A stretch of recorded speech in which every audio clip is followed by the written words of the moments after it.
Hello, everybody. Welcome to episode number 41 of Titanic Talks, a program here that you decided to click on, or maybe you didn't and accidentally clicked on it.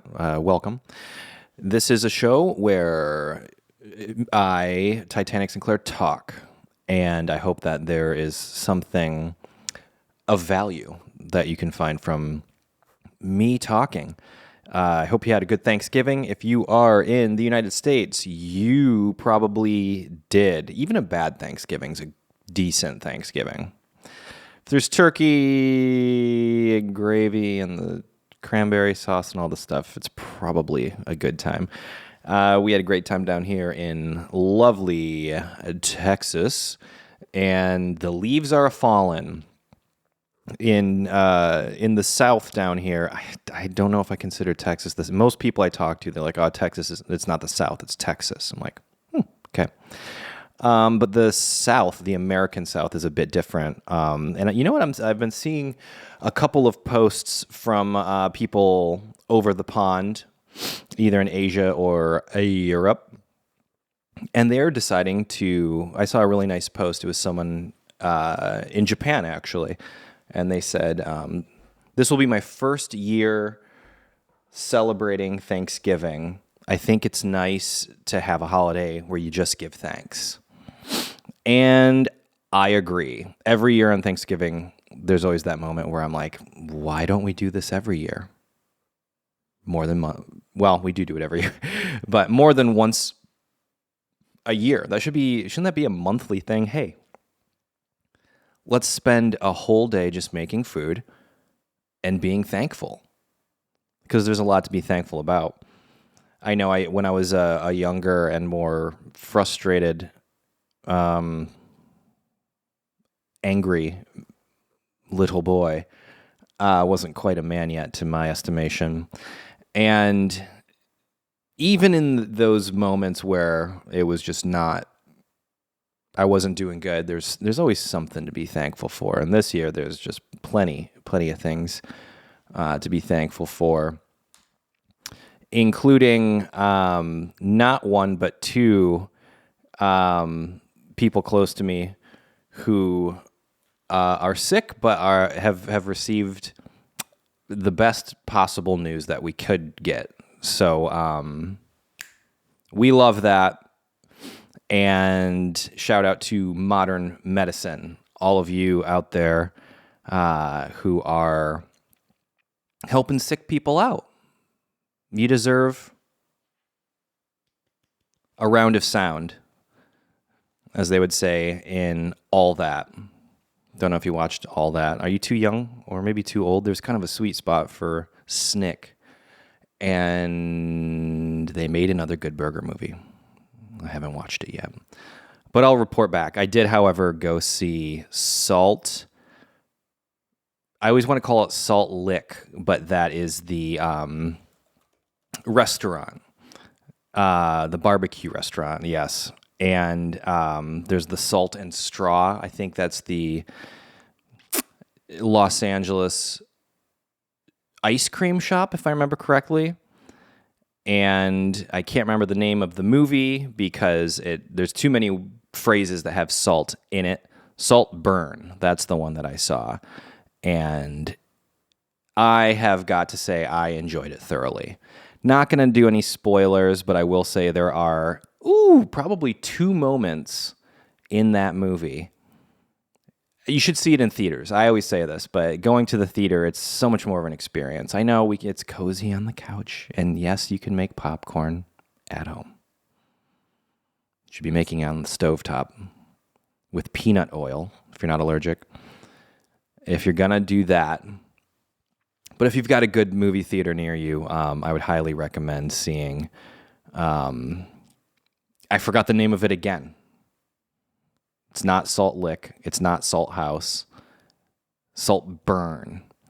And there's two definable moments in it where, and the reason I think you should see it in a theater is because if there's a theater full of people and there's just shocking moments, I really love that collective gasp and the uncomfortable laughing And especially when a moment like that is happening and the sound mixer, who, what are you doing, sound mixers?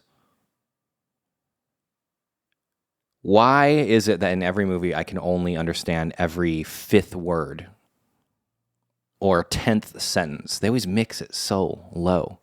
And I've been in these mixing sessions. I know how it is. Whatever the place was in Burbank where we would mix you're basically in a theater.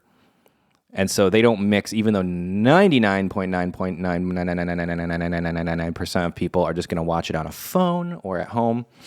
Am I the only one? And I'm always trying to fix the settings and the sound bar, and maybe I should use studio monitors, which do actually work better. If you have a sound bar, they always like compress the sound all weird, and the dialogue, there's always a setting on the TV. It's like dialogue forward or whatever. They never work. And mixing sound for picture, I think, should be done by musicians. Probably. You want to hear that. It's the same thing with music, though. So maybe that's not the right idea. But hey, whatever happened to understanding what's happening in the movie? But this one, Saltburn in particular, I gotta say, beautifully shot. They shot it 4:3, or I think was it a 1.33 to 1 aspect ratio. I either like them square or close to a square, or super super wide. Here we're shooting 16:9 for reference. A standard, telephone screen now basically, but a TV screen or a monitor. Most of them are about 16:9. But the super wide is really nice. Anamorphic especially, where you get those nice zoot when the light shines into the lens. I'm not shooting on my anamorphic lenses here. This is my video lens. Go see it in theaters. It's great. And we'll talk about it at a later date. Maybe if you're in the comments and you see it. There's just it's the first movie in a very long time where I'm like, yeah, that was fun. But also I like very weird, gross, disturbing things. Those are the movies I like. They should have... How do I say this without spoiling it? You'll know when they should have ended it. And Chelsea and I were driving back, and I was like, if I was editing that movie, directing definitely, but editing, there's a certain moment where it seems like it should end. This is probably not interesting at all, because I would assume nobody watching this has seen that movie yet. Just came out, and I know it's only in like select theaters, but hey, I liked it a lot. Hey, we just released a new Mai Tai Guys song, Oh My Tai. This was one that Captain Eugene, fellow Mai Tai guy, presented. He had a nice, cool groove that kind of reminded me, almost of like, I don't know if he was going for this, but, maybe like a Dire Straits kind of a thing, right? And if you haven't listened to Dire Straits, they are ridiculously good. Dad music. I'll catch myself, at least once a month. Windows down, driving alone, playing Money for Nothing. And I'll catch a glimpse of myself in like the rear view mirror, and I'll be like, you're a dad. I think Dire Straits is like ultimate dad music.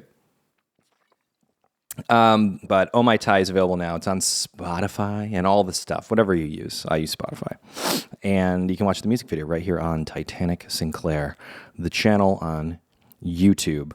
Got to give it up to my main man, Eugene, on the guitar solo on that one. I take the first half of the solo. He takes the second half. And there's a fun little thing when you do dueling solos. You know, it's a yacht rock, adult contemporary soft rock maybe project.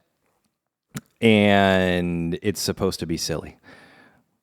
And I'm a big fan of dueling guitar solos. And this one, it ends up with yet another saxophone solo from our main man, Reg, who lives on the East Coast, I really want to get him in the music videos, but it's very hard to do when they're 70 years old and live on the other side of the country. But shout out to Reg on the solo, and I don't even know if he has social media. I looked and I couldn't find anything because, you want to tag people and all that. But great stuff all around. And, new Finn's Parents as well. I told you guys it's the era of the side project for your boy here. And you can listen to High School on Spotify, Apple Music, etc. And the official lyric video is available on this channel as well. That one, I've been excited about that one for a while. There's one song with the Finn's Parents stuff. Album's pretty much done. My Thai Guys album is pretty much done. And, I like to come out, drop things, get a read, see what people are interested in. Typically with this stuff, with My Thai Guys and Finn's Parents, it's legitimately like every once in a while, if you've been following along with my kind of creative output for years, you'll know there's kind of like my fun time, and things have been good, so I'm making fun, I guess, to me, fun songs. And it's kind of just one of both of these projects are like stuff that I'm like, I think my friends would like this, and I like this. And so, it's just for the sake of loving music. So if you dig it and you love it, if you want to share it with a friend, that helps us out here because, we're not expecting really anyone to listen to it.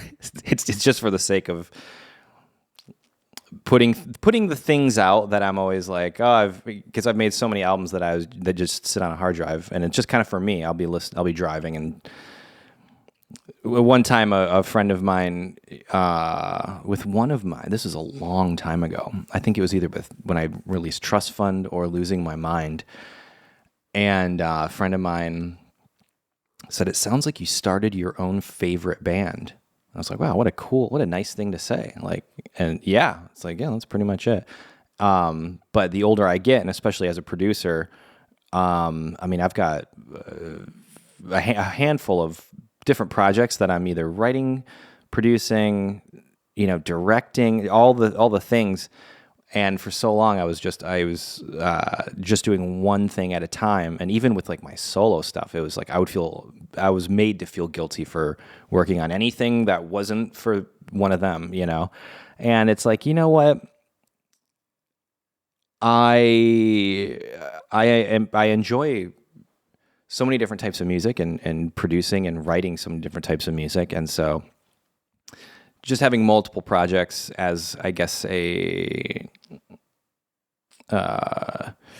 different pathways of releasing music. I kind of having a brain fart there. Have been really. What have you? How about this? Are you a home chef? Do you cook? What have you been making recently?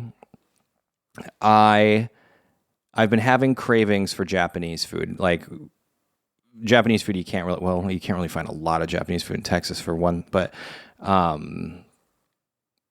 getting pretty close to wanting to go back. I think it's time to take a trip.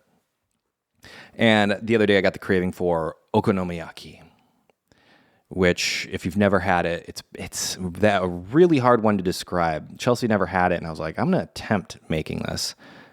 Probably going to fail miserably. It was a 9 out of 10. I do my research. If I'm gonna make something, whether it's food or music, it's like, well, what are the ingredients? What are the instruments? What does it take to hopefully make it as authentic as possible? Okonomiyaki, it's basically like a savory pancake. Over in Japan, they're really into pancake type things, but there's sweet and then there's savory. I lean towards the savory. I was in Harajuku once, many times. So I think it was the first time I ever went there, and there's crepes everywhere. And my friend, who's born and raised, in LA and Tokyo, but they were like, "Do you like sweet or savory?" Because at that point, I don't think I'd even had I don't think I'd had a crepe. You'd think you would be in, France for your first crepe, but I was in Tokyo. And okonomiyaki is such an interesting one. So it's like a savory pancake, but it has cabbage. And there's a certain sauce. It's almost like a tonkatsu sauce.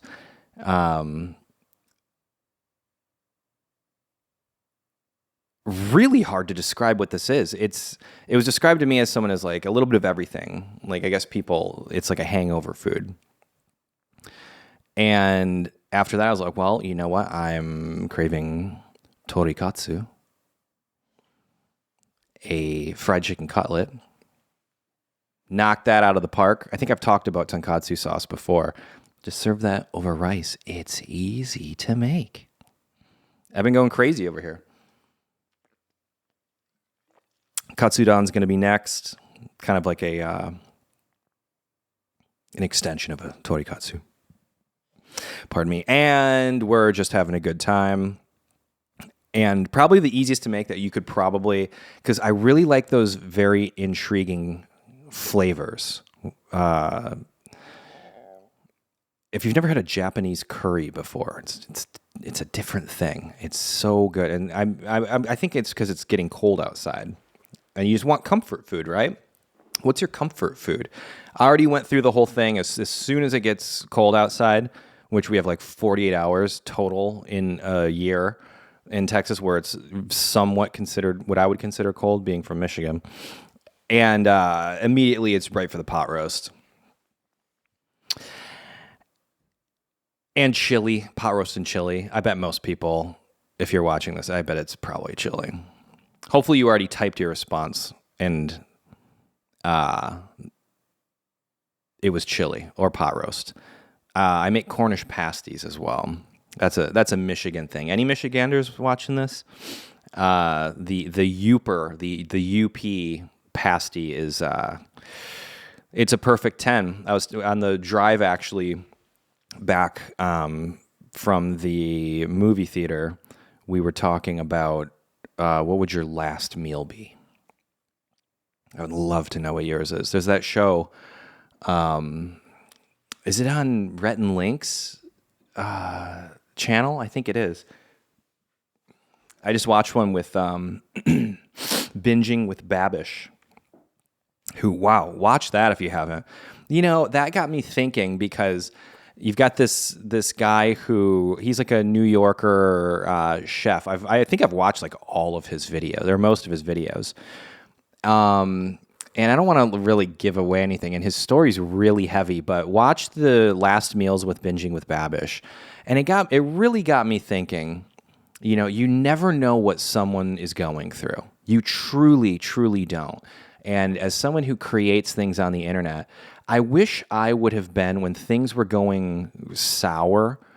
I wish I would have been more upfront, or at least had a platform like this for the people who actually do care about someone who makes things.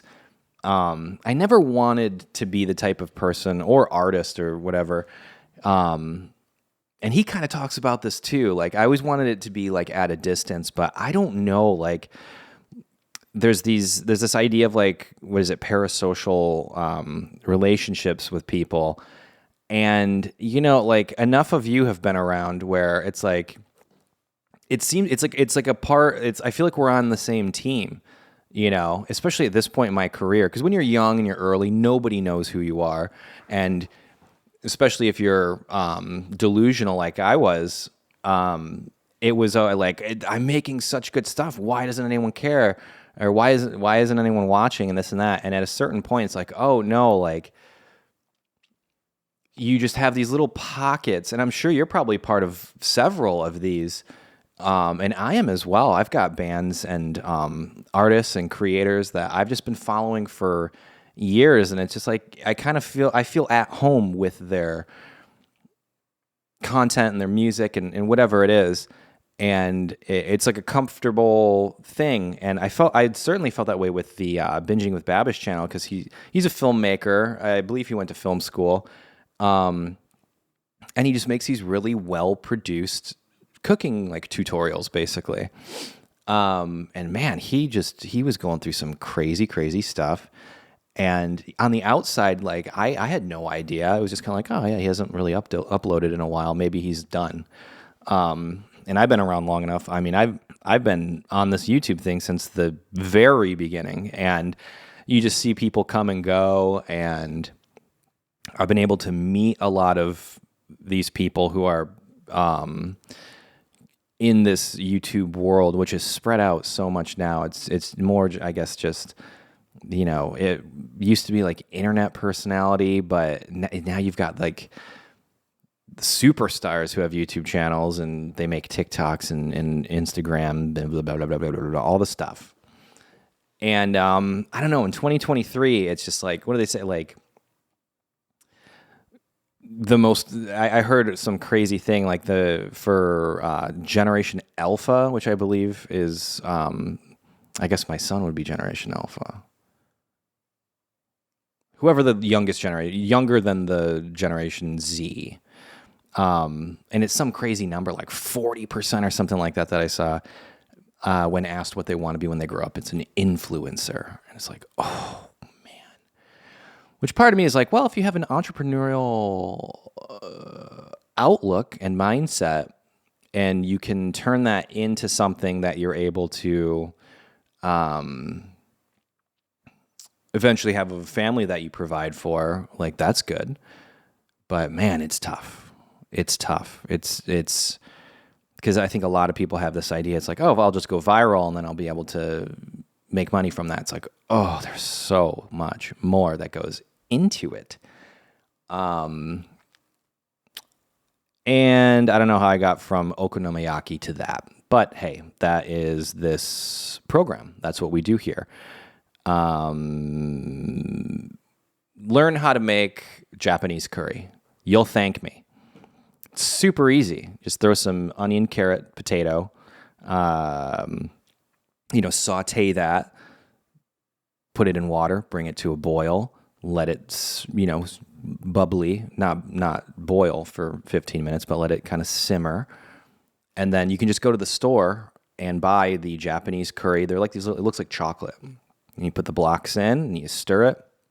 And that can be it. Serve that with rice, but I like to go the extra mile and serve it with a chicken cutlet. And we were talking about, last meals. And boy, would mine be big. But after it was like an hour-long conversation, we're like, you know what? It might just, if I had to pick one thing, it might be steak frites.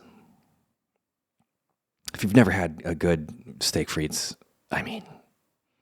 drop everything and go find a place near you where you can get that. It's just, when it's done right, it's chef's kiss. But that's a tough one, a New York slice. Right? A suadero taco from Taco Zone, Los Angeles, California. So many things. Otoro sushi. The list just goes on and on and on. And Chelsea, she was like, oh, I'd want to get it like a giant holiday iced coffee from Starbucks, and spicy nuggets from Wendy's would have to be on there. And I was like, damn.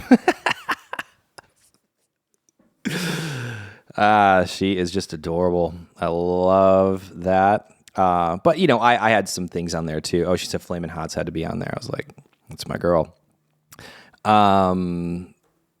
So, hey, food. I always end up talking about food here, don't I? And it's probably more interesting if I talk about music stuff. And, I just got today my rewind from Spotify, number one artist, John Coltrane. Been listening to a lot of jazz. You know this if you've been watching recently. And there's something smooth about Coltrane. It's like mood music, right? Beach Boys, again, were up there big time. Remember last year when they had they had this thing where they made it look like it was a music festival, and the lineup was like all your favorite songs. And I thought that was really cool. So there you have it, music. I read a book called 1 Second After, and it's about, I think it came out in like 2011, maybe something like that. And it's about an EMP, an electromagnetic pulse, going off by some adversary. I won't spoil too much here. In an act of war. And what happens if we just lose electricity? Obviously, it's fiction, and it's kind of, there's a lot of liberties that they took. There's a lot of moments in it if you're looking for something to read. But I'm not, I enjoyed reading it, but I was also like, at a lot of it. But it really got me, kind of thinking like, oh boy. Because like the first thing, all the cars stopped working, and no one knows how to get around, and obviously no electricity, and hot water. We had a crazy snowstorm like 2 years ago down here in Texas. We lost power and water for, it was like 3 days, and by day 3 it was like, I'm spoiled. Like I just want a hot shower. And hopefully that never happens. But it's kind of worth reading. It's one of those things. I was probably, I don't know, like a third of the way through it, and I was like, do I need to buy like a year's worth of food? I've always, when I lived in LA, actually, I did this because there's earthquakes, and I had read something, or I got freaked out in some rabbit hole reading about the big one. In the early 90s, the big earthquake that happened out there. And so I was like, oh, I should at least have like a month's worth of food. And every once in a while, someone would come over, and for whatever reason, they'd be in one of the closets where I just stored all like the, I'm not doing like MREs or anything like that, just like, just a bunch of canned food and rice, and having it just in case. And then just switch it out, as you go, like, if you use something, next time you go to the store, you get another one. And because you never know what's going to happen. And so many of my friends would like laugh at me, and, just having things like extra toilet paper and all that stuff. And same thing kind of goes for, well, a lot of things. But then the lockdowns happened. And a lot of things where people, especially my California friends, I had several people actually say like, "Oh, hey, yeah, you were right," because it's like things that's why I think the book is worth at least like reading the summary of. But if you read it, it gets a little preachy. I'll say that. But I never like a book where like the main character is just like a superhero, but not a superhero. You know what I mean? Just a normal person, but it's just like, it's always like the author is trying to like project some sort of like, I wish I was like this and could do no wrong. And it's like, hey, every single human being in the world is flawed in some way or another. Even the most perfect, people that on the outside looking in, oh, they're perfect. Look at Will Smith. He was like the definitive perfect dude for like my whole life.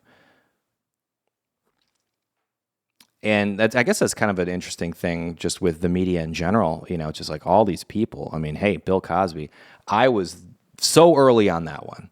I know I've talked about this before, but years before anything came out with Bill Cosby, I worked with him behind the camera on a very tiny thing. But I was calling action, directing this thing. And I just got such a weird feeling. And I just remember saying, and I would always tell my friends like this, because, they say, who's the worst like celebrity you've ever met? And always number one, easily, is Bill Cosby.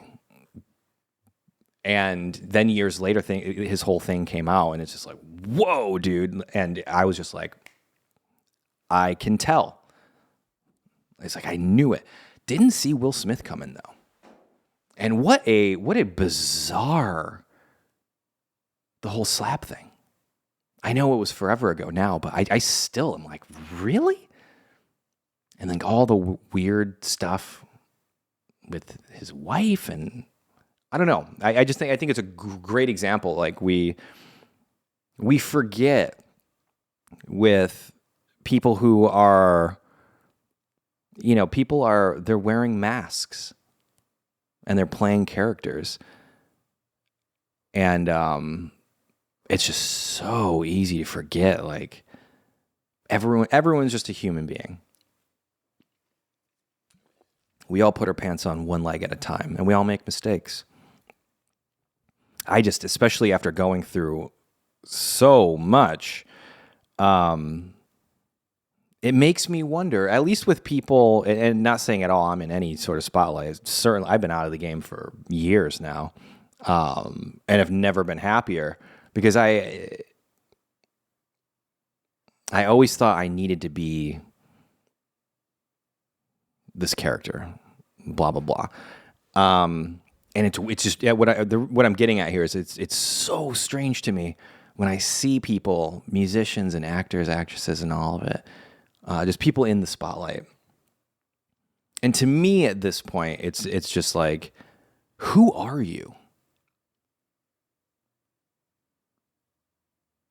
Because we live in such a different world. It makes sense to me throughout like early Hollywood, basically up until social media, until the internet. I don't know. It really, I think, exploded. Like, I noticed it in like 2007, 2008. There was a change. 2012 for sure. There was a big pivot, which I guess was kind of like the Twitter. It was Twitter. Real. That's what it was. It was Twitter. And it's such a, I don't know, a weird way to exist on the planet. And I think just like being a dad now and seeing young people who are like, oh, I want to be an influencer or a YouTuber. And it's like, because it used to be, oh, I want to be an actor. That was the first thing I ever wanted to be. I loved Jim Carrey when I was a kid. Still love him. I think he's fantastic. But, I would do like an Ace Ventura impression and get a ton of attention. And for whatever reason, until I was about, 33, I just had this, 32 probably. I had this desire. I felt like I needed some sort of attention. And, everybody needs some sort of attention. I mean, even this, look, I'm talking into a microphone here, with the intent of it hopefully being entertaining. And just with the way the world works now and the internet, social media, et cetera, we're all a celebrity within our own, not microcosm, but our own like friend group or family. And I just, it's just very weird to me now seeing pretty much anyone who's anything other than themselves. And I guarantee that's some sort of projection. And I'm sure it'll take years for me to fully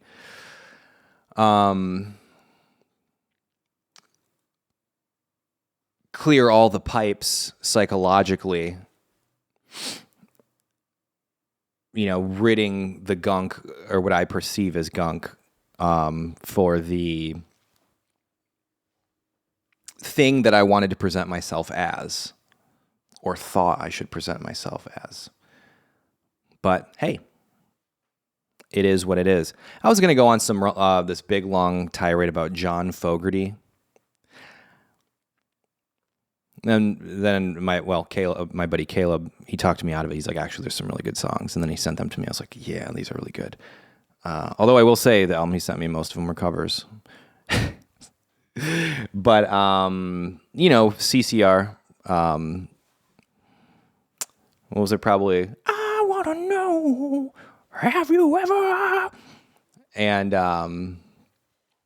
probably the one most people would know would be, I would say, Fortunate Son is probably the big, it ain't me, that whole thing. Something always bothered me about that song. Obviously, I wasn't around in 1969 when that came out.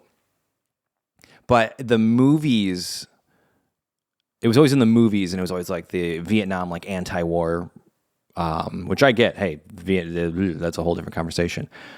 But something bothered me. It's one of those weird things, like Sublime. I can't do it. I've tried. It's just like,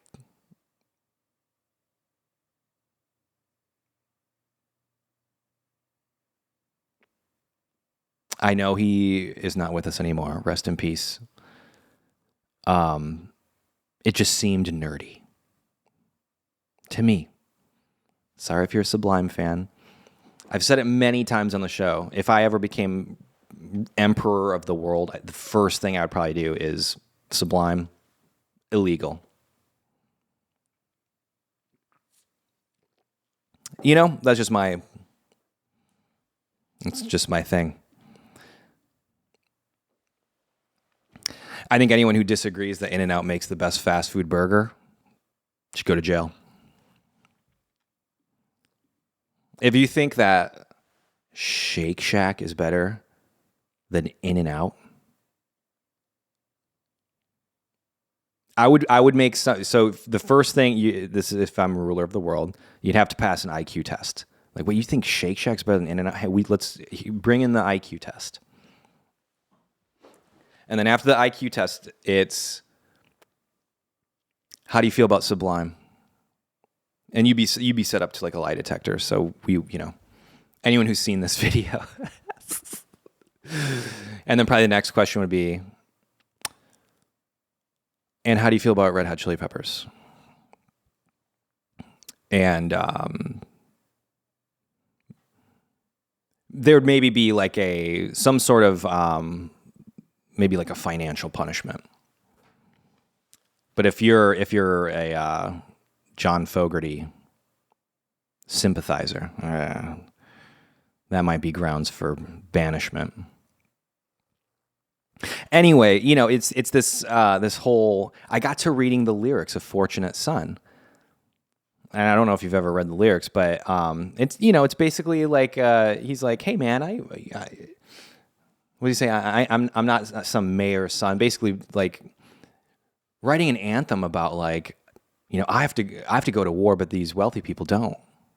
Or the senator's kid doesn't have to go. What's this all about? I was like, oh, so I got to reading. And it turns out he may have been a draft dodger. It's always the people who are projecting. Always. It's always a projection. And the way is when there's like the citation on the Wikipedia page and they're like, and actually John Fogerty thinks, because the day he got drafted, allegedly, this is the lore of John Fogerty, the day he got drafted, he enlisted, and he believes that the person who enlisted him changed the date on his like registration card, so he didn't have to go to war, and he ended up serving. Thank you for your service, John Fogerty. But come on.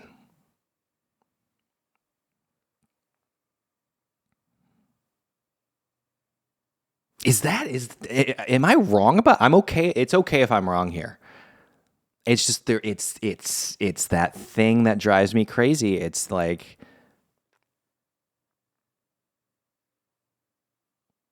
But maybe that was the mask that he was wearing. And he realized, oh, it's so much better just to, I'll just be the, I'm just some small town boy. And then you look and it's like, you're from Berkeley. Sorry if you're from Berkeley, but every time I've gone, it's one of those places. You know what? They all start with B too. Berkeley, Brooklyn, Berlin. Everybody, before I went or spent like a good amount of time, everyone was like, oh, dude, you're going to love it. This place, you are going to love it. And I remember the first time I was in Berkeley, I was like, I cannot get out of here faster. One of the worst places I've ever been, actually. Oh, dude, you got to move to Brooklyn, man. You would love it so much. And I remember going and just being like, am I in a war zone? Kind of same with Berlin. Difference between Brooklyn and Berlin for me was, Brooklyn? Am I in a war zone? Berlin. I'm in what was once a war zone. And I get it because everyone was always like, oh yeah, like Berlin, it's got like a Detroit thing. You're going to love it. And it's like, you realize I did everything in my power to get out of Detroit as soon as humanly possible. I had great kebabs there though, I will say. And so many of my friends, they're still on that Berlin trip. Brooklyn, that's come and gone. And whenever everyone was saying, oh, dude, you got to move to Brooklyn, this is like 2006. That ship has sailed. It's been over a decade since Brooklyn's been donezo. Yuck.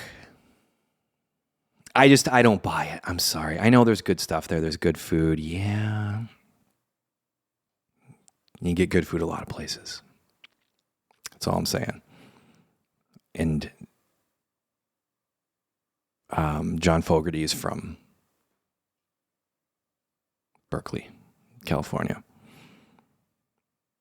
Oh, it rubbed me the wrong way.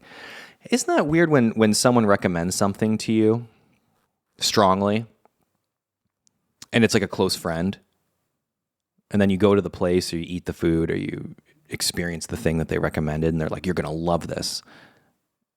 And then you're like, how well do you know me? I've been trying for years to just be in the middle of nowhere. I think that's why I've been so happy actually recently.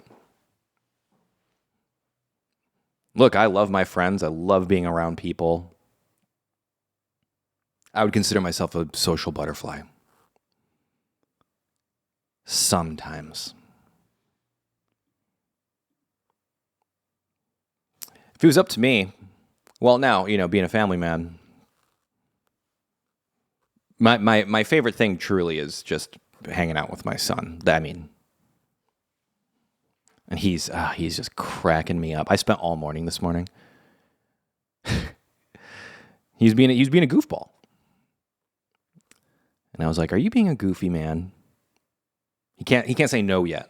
He says, whoa. He looks at me. And he's doing this look where the look is kind of like this. Let me impersonate my son here. I used to say things to him, are you being a goofy man? He'd just kind of look at me. And then a couple months ago, then it would just be. And then it became, whoa. And now what he does is, whoa. And he's ready for the interaction because he knows after that I'm going to hit him back with, are you a silly man? Whoa. And so I asked him, the only third thing to come at him with after he claims to not be a goofy man, he claims to not be a silly man. So I asked him, are you the tiniest man? And he actually thought about it for a second, and then realized he had cookies in the other room. And Teletubbies. I kind of had to pivot a little away from Miss Rachel. Sorry, Miss Rachel. We love you to death. It just got to be too much. I have every single one of those videos memorized. And then luckily, we've been experimenting with the Wiggles. I think people out there who aren't parents, you see these things. Like it's been we'll go to the store, and he likes to look at the trucks. He's big into trucks, and the bigger the wheel, the better, right? So it looks like, well, he has a big wheel. I was gonna say, time to get him a big wheel. It's like he literally has every toy. But we'll be going down the aisle, and I'll like, when we walk by the Cocomelon stuff, doing my best to make sure he doesn't know Cocomelon exists. At least until the point where he's a little too old for it. And I can be like, oh, that's kind of, it's kind of for little kids. That's probably mean. That's the one thing truly I've said no to. Well, that and throwing things in the toilet. But where I'm, kind of, you have to, I don't raise my voice, but I lower my voice, in the gentlest way possible. But they respond to Lord of the, what did I call that episode? Was that the last episode? Edgelord of the Flies. There's another fly.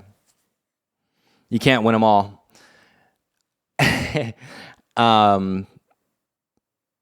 Yeah, Cocomelon. We're trying to make sure that doesn't isn't a thing, because the Wiggles are enough. Miss Rachel, I get it. Miss Rachel, Wiggles, it's kind of on the edge, and I think it was yesterday morning, and I was like, I need something, and it was Teletubbies, and he just stared. He had seen it before, but not in probably like 5 or 6 months, and their brains they develop so fast, and they don't remember. They're, what's your first memory? Probably 3 years old, 4. And so I don't think he remembers Teletubbies. And so I put it on for him as he was having his little morning, his breakfast. And man, it's funny. It's so funny when they just get in a trance. Just like, what on earth is this? And I'm like, I know, buddy. I'm 36 years old. Teletubbies comes on the screen. I'm like, huh. Someone thought of that. I'm jealous. I'm jealous of Teletubbies. It's so simple. It's always the simplest things to me. And I've always been, I try to do that with my work, especially the visual work. I think, the simple, it's always like the primary colors and like the simplest things are the most hypnotic. I could just stare at that show and I have, for hours.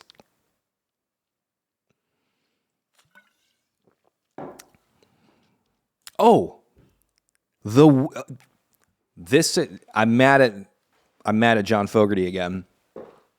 So we put the Wiggles Christmas special on, and I pretty much always, unless I have my headphones on and I'm like working on music stuff and like mixing, but for the most part, when I'm working throughout the day, I'm at my desk. And as my boy is doing his little boy activities and playing with his toys and such, he likes to have a musical program on. And it's, like, as much as I would love for him to be listening to, Beethoven exclusively, he wants to hear the nursery rhymes, which, hey, I get it. There's good stuff in there occasionally. And this Christmas Wiggles episode, there's one song in particular. It's Rockin' Santa. And in the song, it's Rockin' Santa. And it's like this old guy. And I the first time it came on, I'm like, oh, God. Like, I wish you could, like CDs used to be. I wish you could just easily just skip. But it's on like this, hour-long YouTube video. I'm like, I don't want to scroll, and which device is it playing off of? So I just let it go. And I can tell my son, he's a year and a half old. I can tell he's kind of looking at it like, he's grooving a little. He's really big into dancing. And so he's kind of grooving to it, and he's like looking at me, and I'm like, I don't like this either, man. And so finally, I'd had enough, and I Google, I'm like, who does Rockin' Santa with the Wiggles? This is the worst thing I've ever heard. I'm like, it's John Fogerty. And then I get to reading about how he's like ranting and raving and gloating about how he owns all the masters for the CC at Creedence Clearwater Revival stuff. And it's like, cool. You know, I consider myself very, you know, politically boring. I don't know anything about politics. I think anyone who wants to be president is out of their mind. I don't trust you, period. That's kind of where I stand. And I think the past 5 years, it goes for both sides, but definitely like seems like the left's gone a little over the deep end. It's like, hey man, take a chill pill. And it seems like he's one of these. I mean, he's from Berkeley, obviously. And it's like, it again with the projection. It's like, so you have, you know, probably hundreds of millions of dollars. And you're going on and on about, oh, you know, it's like how many less fortunate families are you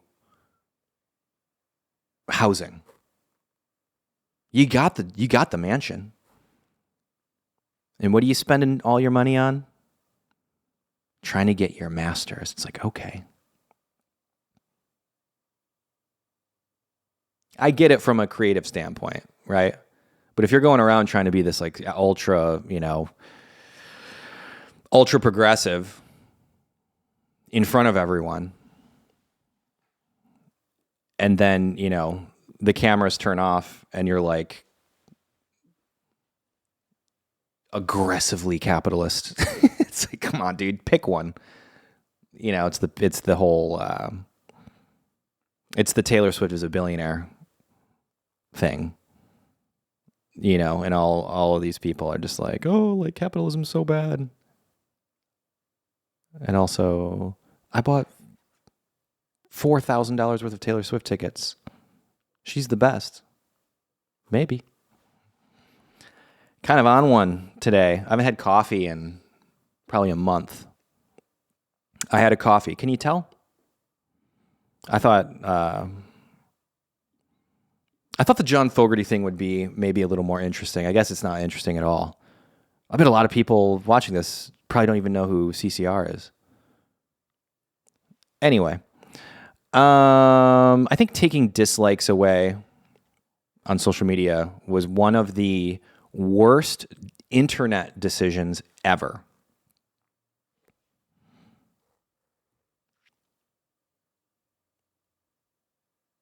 I guess we'll just leave it at that. I don't have tons of opinions there. How you supposed to know if people agree? Apparently they did it because, the conspiracy is that like Disney, they were getting so many dislikes on all of their new movies. Like, you know, they released the trailer, and it's the whole South Park thing. I don't know if you watched Into the Panderverse. That was very funny. I thought it was those guys, Trey Parker and Matt Stone, just don't miss. That's you know what people say happened, but I don't know if, as far as like engagement goes within their platforms, like it was probably a bunch of, I've been in those boardroom meetings with the developers, and they would they're basically doing market research with creators on the platform. And you kind of get a sneak peek before they roll out like the changes, and they're, you know, hey, how do you feel about this? And that's kind of when I this is probably like 2016. I was like, oh no, but still there's no real competitor. What are you going to do, right? Have you seen the movie Coco? That one's great. My son's obsessed with it right now, and I love it. And man, do I identify with it. If you haven't seen it, you should have seen it at this point. I think it's been out for years now, but there's a little boy who wants to be a musician, and his family's like, no, you can't be a musician. And he doesn't understand why. And his great-grandmother, she's getting old and kind of on her way out. She's not really communicating. And something happens in the movie where there's this picture frame with his great-grandfather, who he doesn't know who his great-grandfather is, and he kind of puts two and two together that it's like his favorite artist. And by a sequence of events, he finds himself in the afterlife, and he's like trying to track down to communicate with his grandfather. I'm really butchering the plot of this movie. I've seen it like 60 times, but kind of. I've never sat down and just watched it. It's always my son's watching it, so I'm kind of picking up the pieces of it. But it turns out that the guy who he thinks is his family member, who wrote all these great songs, it was actually this other guy who is about to be forgotten forever. And in an effort to make sure he's not forgotten, he needs to like bring his picture back into our reality here. And it's a Pixar movie. He succeeds. And there's this tender moment at the end where he plays the song that his great-grandfather wrote for his great-grandmother. She remembers, and his family is not forgotten, right? But I'm sitting here watching these key moments, and you've got like the big famous person who takes all the credit for everything and turns out to be a fraud. And I was like, I really do be like that sometimes. Let's take some listener questions here. Rapid fire. We'll do a rapid fire round of listener questions. Let's see. I had a tab open. Did I answer this one? Maybe not. From Matt. I think I may have answered this. When you're in the process of making music content, do you get caught up in thinking about the potential results, future success of that release? Did I answer this already? It's impossible not to, but these days, don't care at all.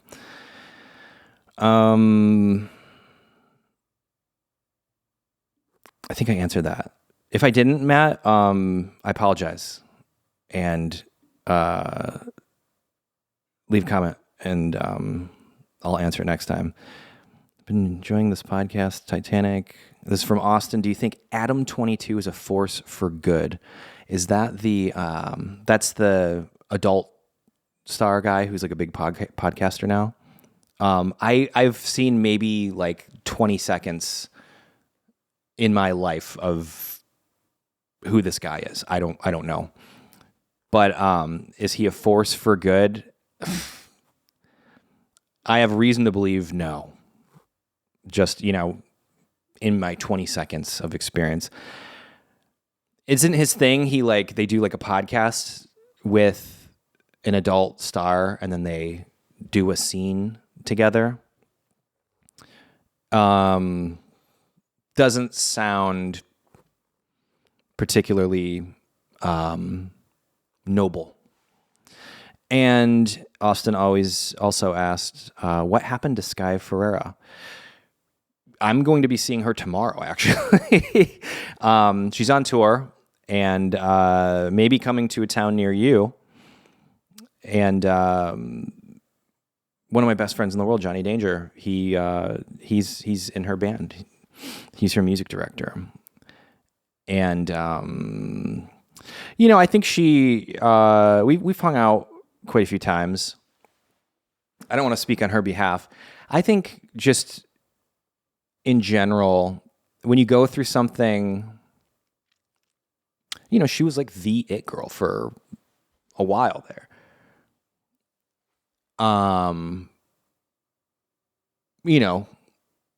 Cooler than cool. And then went through a lot of relationship stuff, which happens, and a whole lot of industry stuff. And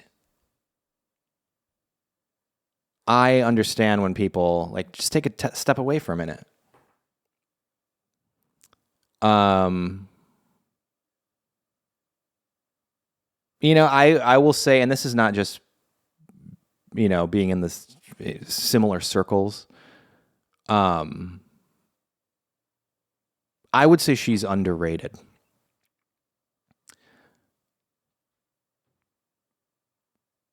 And I will also say, having been around that career path, very close to it, it is so much more difficult. It's a very difficult thing to do. It's hard being, in the proximity, as a producer and a writer or whatever, anyone who's on these teams, because everyone has a giant team, right? That was something that I liked about that Salt. I don't know what it is, why Salt burn. When we were leaving the movie, I told Chelsea, I was like, this feels so, I got the feeling whenever I was around very, very well-known people, there's always these people around them that sink their claws in. And they would look at me. A lot of times they're like assistants or the best friend. They covered this in that Idol show very well, actually. But I think better in Saltburn. And it was always really weird because you get these people who are like the best friend of the celebrity. And they would always kind of like treat me and other people who it's like, hey, dude, I'm just here to hang out. Or I have to be here because it's like an industry thing. And you would almost feel like they were like protecting their... It's like when a dog like pees on a tree. That's how I always thought about it. Anyway, these people are always surrounded by those types. Yes men, basically. And that can throw you for a loop. And let's take one more really quickly here from Gemini.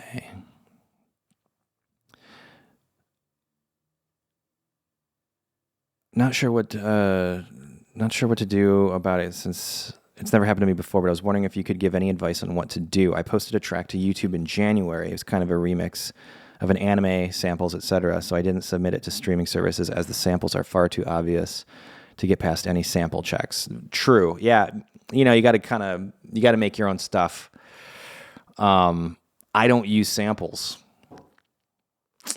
for that reason. I don't want to deal with that. I'd rather just make something.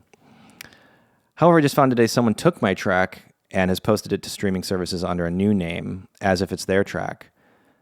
Turns out they did this months ago, and I only found out now because the track is listed under my video as the music used. It's quite annoying since they took my track and are acting as if they made it.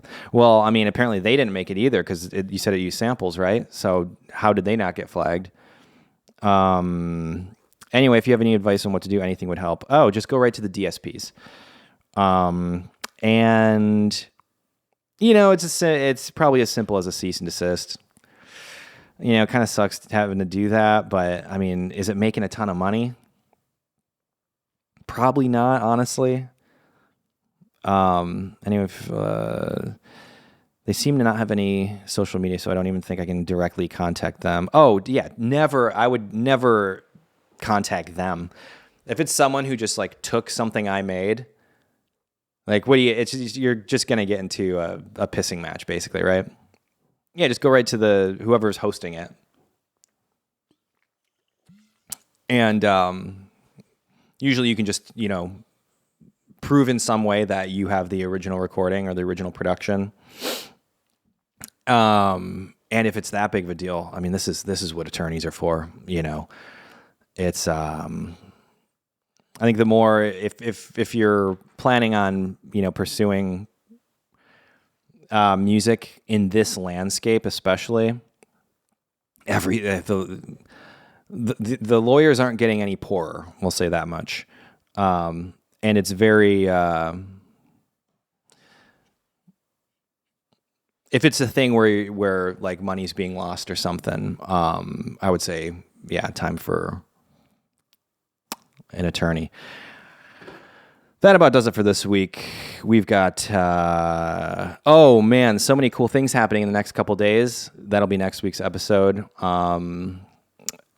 Check out the new Finn's Parents High School, the new My Thai Guys single, Oh My Thai, available now on streaming services. And look at that. The next episode is going to be December. The year is almost over, folks. It's going to be 2024. I just can't even wrap my head around that. So, love you very much. Thanks for watching. We will see you next week. Have a good day.